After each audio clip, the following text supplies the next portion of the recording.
So I think there's an important concept to understand, and that's how important is deflationary tokenomics inside a crypto project. So one of the reasons why I'm so excited about MEGAWEAPON is because the tokenomics make it deflationary.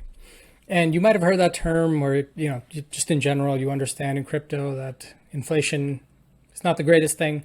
Something like Bitcoin exists because it has a capped supply, and things like fiat are bad over time because eventually they unravel because there's no cap supply. So inflation takes over, and whenever inflation is involved, eventually things become unsustainable. That's when things collapse, and that's why having something that's like hard money, hard cap is important in crypto. And when you get something that's deflationary, which means reducing supply over time, that's what makes an investment insanely powerful. So Weapon claims to be deflationary by nature. So I want to introduce to you how it's deflationary. And I'll show you the mechanism of why that's important and why I think a lot of people are actually overlooking it. Let's start with a quick intro. Weapon is a token. MEGAWEAPON, megaweapon.io.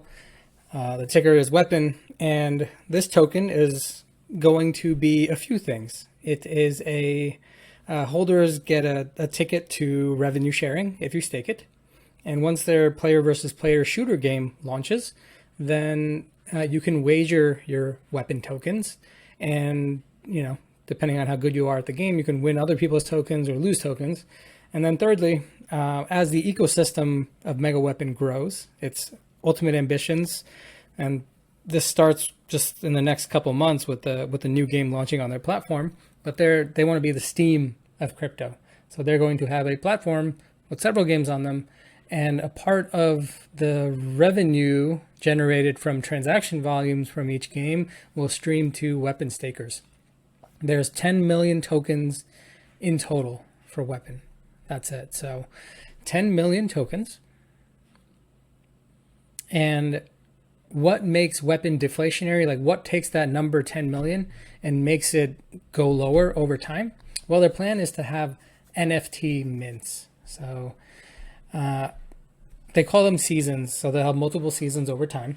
And I think these are just estimates. They've said like they would charge between 0.2 and 0.25 ETH per mint, depending on the price of Ethereum at the time. And my speculation is that they're going to have at least 500 mints in a season, and hopefully a lot more as time goes on. But if you do that math, let's say 0.5 times 500, it's 100 ETH. 100 ETH right now is about $3,200. That's $320,000. Let's say they were doing 1,000 NFTs. That's 200 Ethereum times the current price of Ethereum, $6,400,000.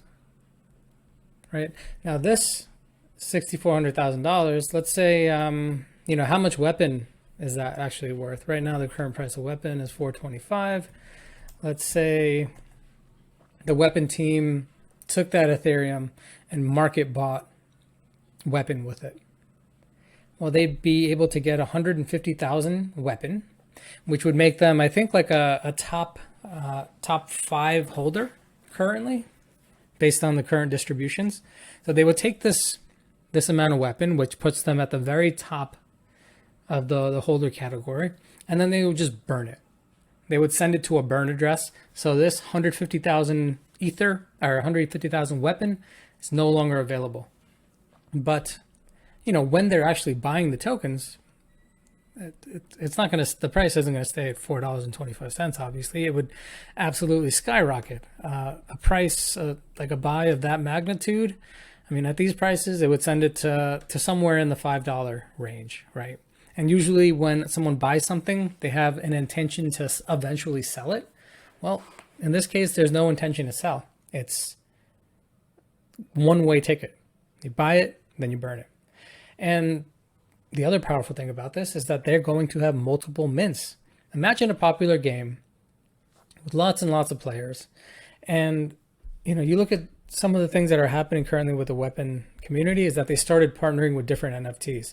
So this is from Sputnik. He talks about, they've already partnered with the Plague NFT. This just happened today, if you're watching this video today. And they announced a partnership. Okay. And we can look at that real quick. They've already had talks with Bored Ape Yacht Club and Neo Tokyo. But if you look at this Plague thing, you can see that this is MEGAWEAPON's world. This is a Plague style frog. So they'll be doing these kind of partnerships, and then people from the Plague community, and there's a lot of them. This page has 23,000 followers. Well, eventually, Weapon is going to have a mint, and they'll have the option for minters to choose characteristics from this frog. And that's what community members of the Plague will do. They'll come, they'll mint their frog degen, and they'll add their own little characteristics that they want.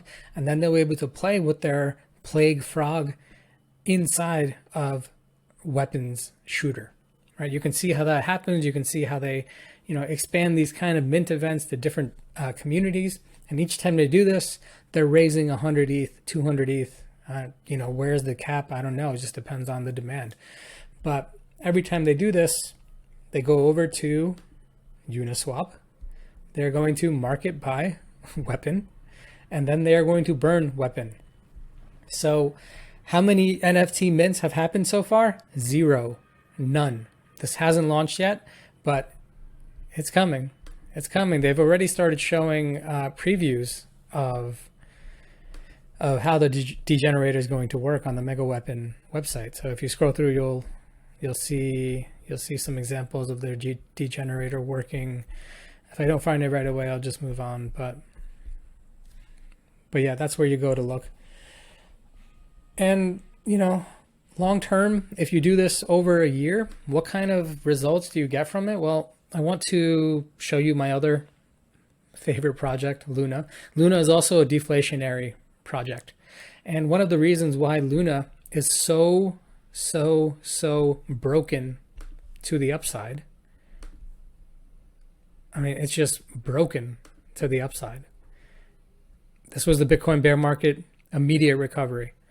This was the Bitcoin bear market, immediate recovery. The reason why this happens is because of this deflationary tokenomics. So a lot of these buys, not all of these buys, but a lot of these buys never get sold because the token is destroyed after it's bought.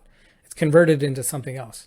So there isn't as much sell pressure as there is buy pressure. And then people start noticing this trend. So then they start buying the Luna, and they also don't want to sell it because they know that there's less sell pressure than other cryptocurrencies. So what's going to end up happening with Weapon is the same kind of thing. It's the first NFT mint happens, big buy, burned forever.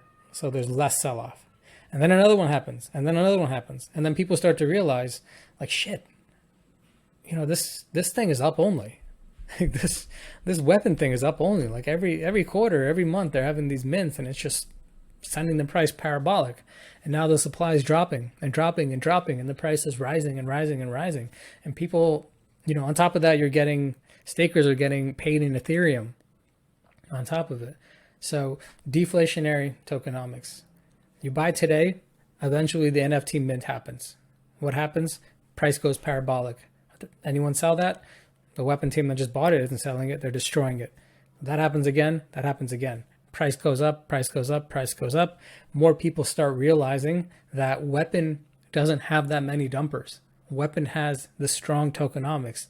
More people turn from traders into holders. And then you start to really, it's fun already. We're already making money, but then you start to see the real fun happening. What's the likelihood of this outcome? The degenerator is next on the list. That's happening. I don't know how big the mint is going to be, but it's happening. So that first pump is guaranteed. Do with that information what you will. It's not financial advice. I'm not your financial advisor.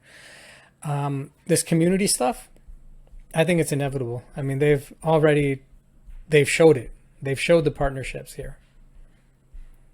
First one here, their marketing guy, Boba. He's out there hitting the pavement. The way they do marketing is incredible, actually. They don't do the paid shill thing. They go to communities. They give them value like these custom NFTs. They give these communities something to get their community members excited about. Their community members are now excited about using these NFTs inside of another game. That game happens to be MEGAWEAPON. So you can see that, just that, like, no one needs to get paid. And you can access communities of thousands of people at once. Thousands of people at once are getting introduced to the MEGAWEAPON community. Just scale that up. I mean, this is all just happening. If you're watching this video early, I mean, no one really understands this yet. Some of the really early holders do, but a lot of people do not. Like, there are many, many phases of what the weapon team is doing. All these things are going to pump the token. All these things are going to pump our bags. And I'm not even going to say you need much patience anymore, because like the patience part is gone. Patience was January, February, March. Now we're in April, where staking is launching this month in a few days. The new contract already went live. Now it's just boom, boom, boom, boom. Things are going to start happening. Not financial advice, but wanted to let you know how I'm thinking about these things. All right, see you.